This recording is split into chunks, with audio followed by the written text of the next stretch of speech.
In April 2020, a new nightly ritual emerged in New York City. At 7 p.m. sharp, people would open their doors and windows to cheer and clap for healthcare workers and other frontline workers of the pandemic. The nightly clap spread to other cities around the world.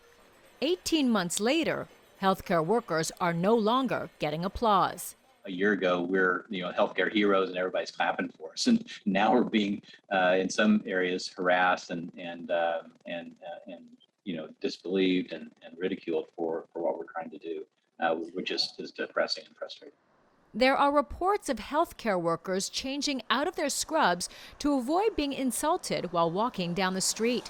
Doctors have received threatening emails, and some hospital workers have been issued panic buttons to alert security in case of assault. My body, my choice. The switch from hero to harassed coincides with the growing anti-vaccine movement and politicization of the pandemic.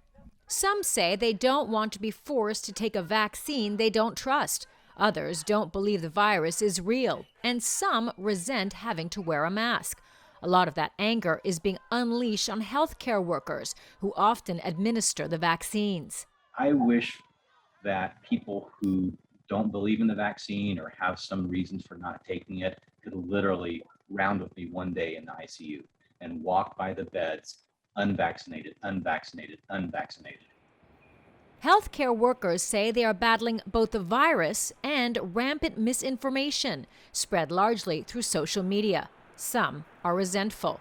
I took an oath to treat you, but now I'm forced to treat you because you made a poor decision or a poor choice based upon flawed information or a flawed judgment.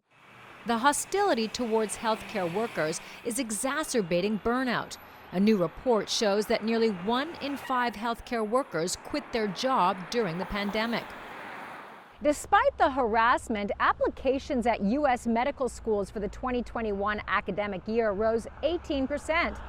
Healthcare workers who were once heralded as heroes are now warning some of those new recruits about patients who have become increasingly violent and rude. Karina Huber, CGTN.